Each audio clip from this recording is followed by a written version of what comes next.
Hello and welcome to your Fantasy Premier League one-stop shop. I'm your host Stephen Gallagher, world number 3 in points totals over the past 3 seasons. Today we're going to be looking at Gameweek 3, players to buy, players to sell, fixtures to target, captaincy and wildcard drafts. Let's get straight into it, starting with the key talking points for the week. Nkunku, it's safe to say now he's been a huge trap for all managers. He looked great in pre-season, nailed on, and now he played 7 minutes in game week 2 and he's been playing a lot of minutes, 90 minutes in the Conference League midweek. So I think Maresca is going to be playing him more in the Conference League games. He's already dropped 0.2 mil in price down to 6.3 mil. He's an obvious sell. I think unless you plan to bench him anyways and you don't really care too much about price drops, maybe you have some other important fires to put out in your team. In that case, very specific case, you may want to hold him, but I think for a lot of people, including myself, you may have already sold him, and if not, you should definitely consider selling him because I don't think he's going to be a great asset going forward. On to his replacements. For this, I'm only going to discuss players 6.5 mil and below. If you have 6.5 mil or maybe a bit more to spend for an Nkunku replacement, I'd suggest Bailey, Gibbs White, Mbeumo, Eze or Matoma. They're all great shouts. But for guys who maybe didn't catch his price drop and don't have 6.5 mil to spend, you're going to want to downgrade him, and these are 3 fantastic options. Starting with Rodgers, he's fantastic value at 5 mil. He's looked great, he played amazing against Arsenal. I think this seems almost like his breakout season, and I'll get back to him in more detail in a second. Second place, I have Semenyo. He ranks 2nd in the league for shots, just behind Eze, and he ranks 3rd for expected goal involvement behind Haaland and Bruno. He had a goal and an assist already, and he's a 90-minute man. What's not to like? Third, I have Smith Rowe. His fixtures look amazing. He's clearly first choice. He's a record-breaking signing, and he's already made an impact. I think once he gets his fitness up, he'll be playing more than the 60-65 minutes we've been seeing from him. And that's why he's third on my list, just because of the minutes there. I also want to give a shout out to Smodix at Ipswich. He has good fixtures from game week 3. He was scoring goals for fun at Blackburn, so we know he can score. If he was a bit cheaper, I'd be seriously considering him. But if you want to take a punt, I think he's a good shout. I also want to point out a lot of people replacing Nkunku with Madueke. I think you're just going from one problem to another. There's just so many players at Chelsea, and it's hard to predict the starting 11.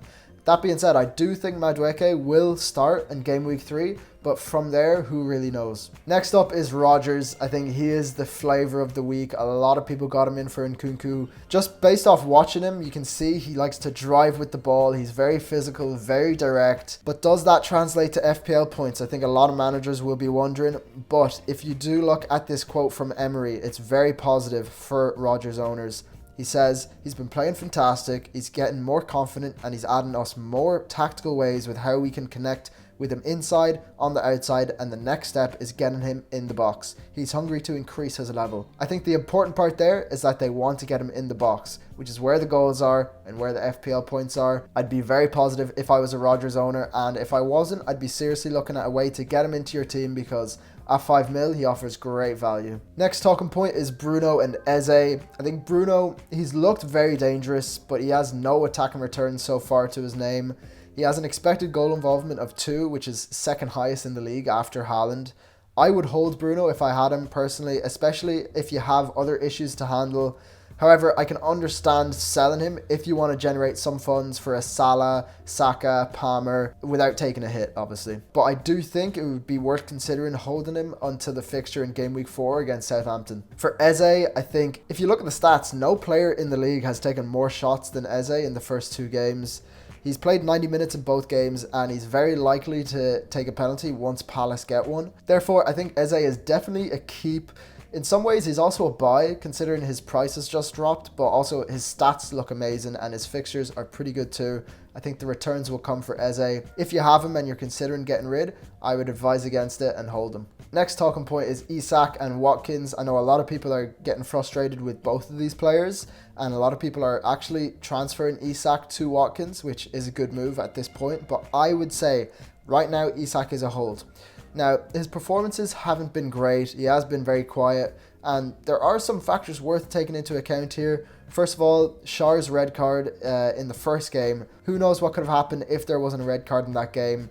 Isak could have popped off against Southampton and we wouldn't be talking about this at all, but stuff like that happens. I think his upcoming fixtures against Spurs and Wolves, both teams do leave space in behind, which Isak likes to run into, and he has also a history of scoring against Spurs, so that's worth considering. He's a 90-minute man. I think with Watkins, not been getting 90 minutes, didn't have a preseason, he's looked a bit off it. I think holding Isak allows you to sort of monitor Watkins and make a move after the Spurs game, if that's something that you want to do. Next up on defenses to target, shout out to Smog DMD for this visualization on Reddit. This is a fixture difficulty rating, and we see that it's based off the defensive fixture difficulty. So it's not an overall rating, it splits defense and attack into two different ratings. Aston Villa ranks first, and if you were to try get an Aston Villa player in, a defender in, I would suggest Konsa. He's the most solid pick, secure minutes, he's going to play. Nedeljkovic has emerged as a 4 million defensive option with Cash being injured. Last season, Konsa was Villa's first choice right back when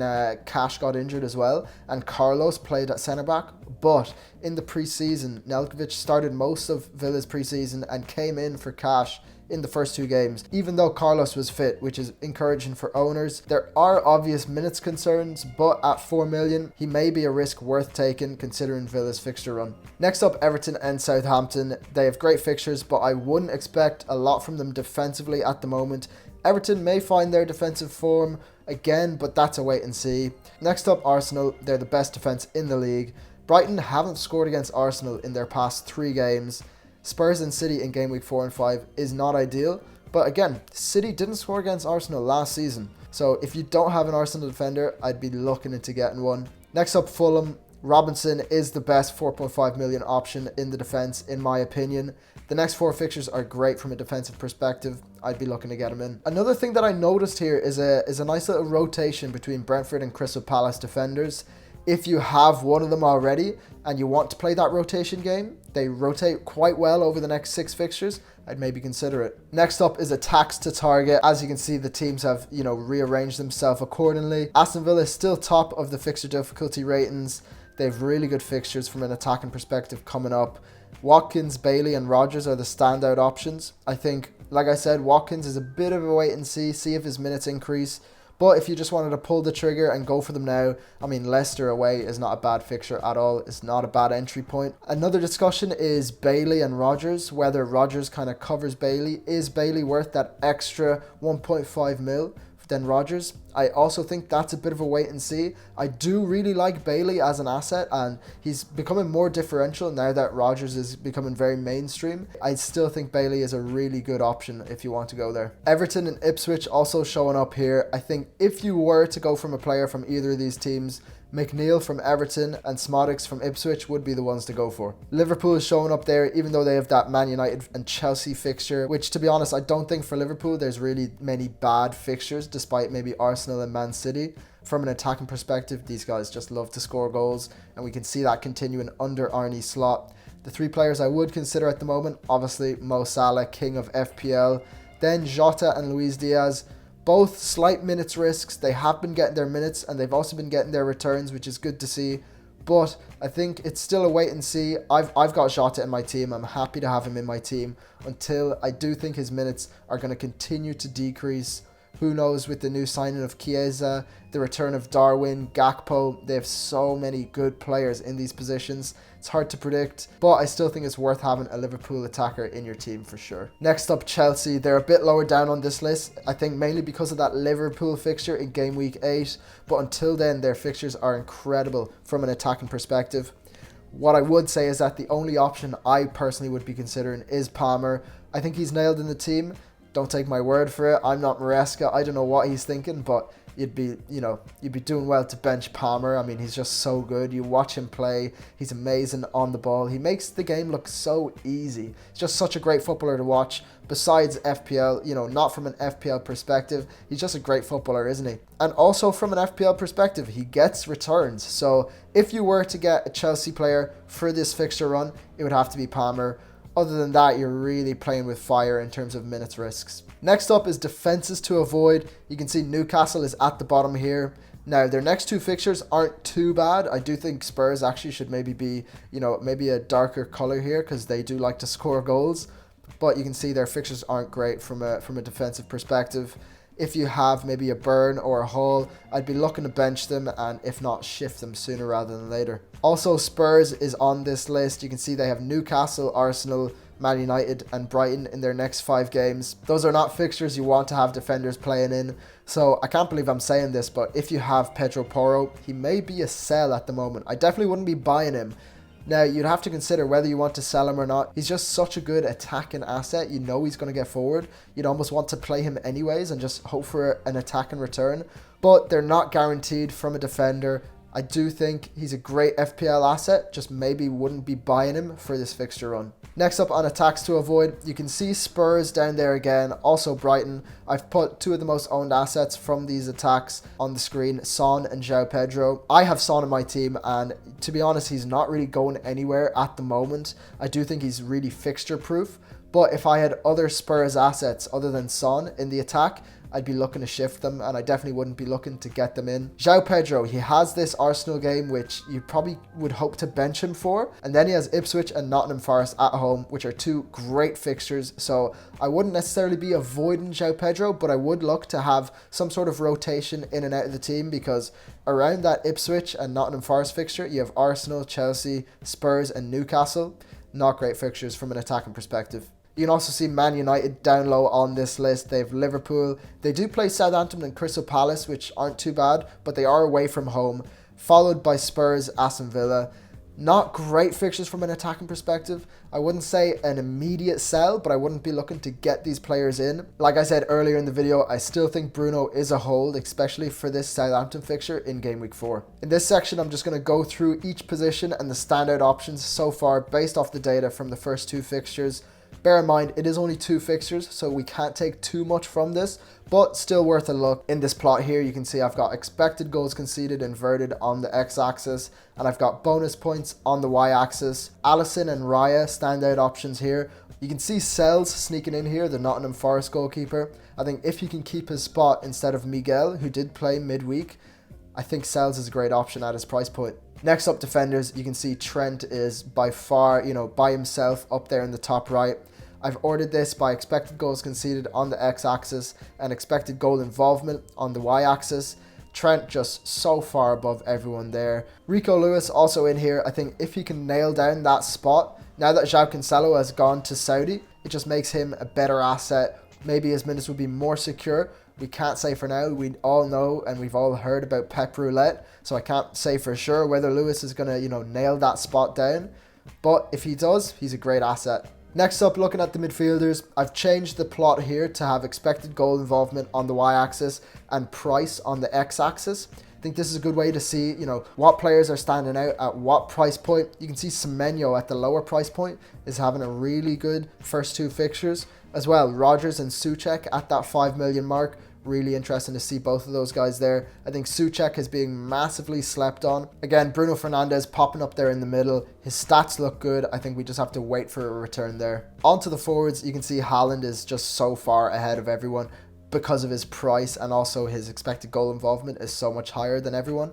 So I've actually gone ahead and removed him from the plot just so we can view everyone else. Looking at this, it's a mixed bag of results. Again, I've gone with the price in the x-axis, so you can see Welbeck offering great value there if you can hold that spot down. Also Cunha from Wolves, I wouldn't say necessarily to get him in now because their fixtures are extremely poor, but he could become a great option once those fixtures start to swing. Looking at the more semi-premium forwards here, you can see Havertz is the pick of the bunch based off the expected goal involvement. Next up, I want to talk about captaincy. Now, shout out to checkthechance.com. They do these predicted points.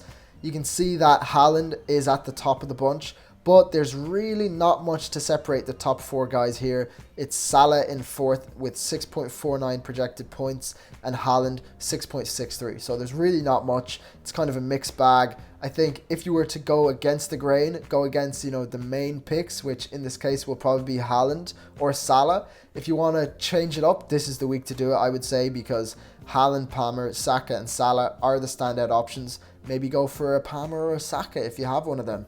Into my analysis, I think Haaland is the standout option against West Ham away from home. It's a good fixture for Haaland, and he's just off the back of a hat-trick in Game Week 2. He will get chances. I mean, Crystal Palace had 14 shots against West Ham in Game Week 2. West Ham have so far the 4th or 5th highest expected goals conceded, so their defense hasn't been amazing. And Haaland just looks very sharp, so I wouldn't write him off even though it's away from home. Second place, I have Salah against Man United at home. He loves to score against us. He loves to score against Man United. 14 goals and 4 assists in 15 games against Man United is ridiculous. And Liverpool and Salah have looked really good so far, while United haven't looked that solid defensively. I think he's a great option here for captaincy. Next up, I think Saka against Brighton at home is a really good option.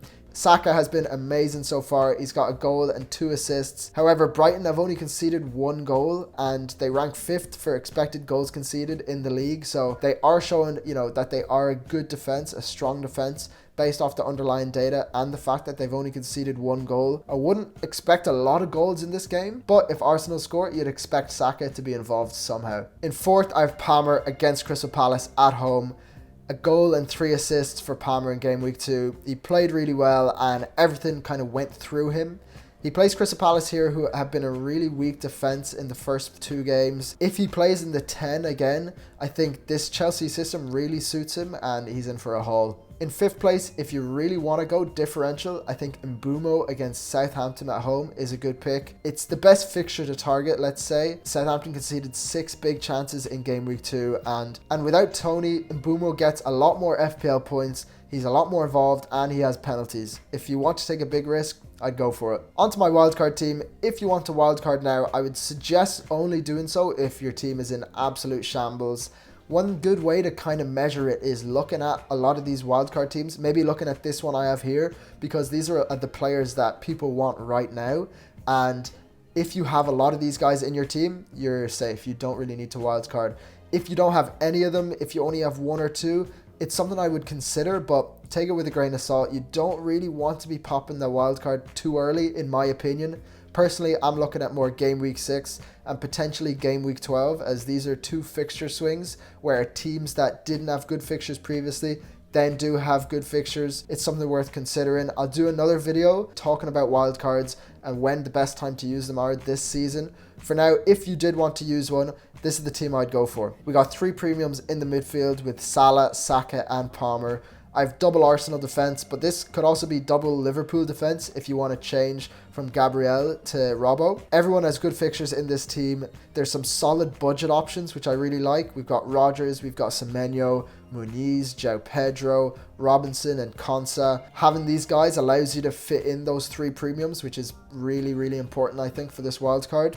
And then what I would plan to do if I went for this team is game week 7 transfers for Salah to Mbeumo or Eze, which allows you to do Watkins to Haaland. That's that for my wildcard suggestion. On to my game week 2 review. I got 83 points. I went from, I think, 5.3 million up to 2.8. So we're making progress. It's a very slow start to the season, I will say that, but historically I do start slow. Don't know why that is, but it is something I'm cursed with, and hopefully I can bounce back. We'll hopefully get some, better game week ranks going forward, but 1.7 million isn't too bad. We're clawing it back here. On to my game week 3 transfer plans. I've already done Nkunku out for Semenyo. I saw those price drops and I wanted to get rid, but I did actually still lose 0.1 million on him because I waited until I had a bit more info from the midweek League Cup games. I knew that Nkunku was playing also in the Conference League, so I wanted to see what would happen there. And I knew that Bournemouth were playing midweek too, so I wanted to see what the story was there, gather as much info as I could. But as soon as I saw that Nkunku was dropping a second time, I was like, time to pull the trigger here. So Semenyo is in my team right now, and he's benching Rodgers, which it was a sort of 50-50 call, but I'm pretty happy with this one now. The thing that I don't like is having Mykolenko in the defense against Semenyo, so he could also be coming out for Konsa. Now, I don't want to use both of my transfers now. I wouldn't be taking a hit from Mykolenko to Konsa because I saved a transfer from last week, but it is something I am considering, is getting Mykolenko out for Konsa, who has those great Aston Villa fixtures. That's all for today, folks. Drop a like and subscribe if you liked the video. Stay tuned for more and follow me on Twitter if you want to see my team updates throughout the game week. Until next time, guys, have a good one.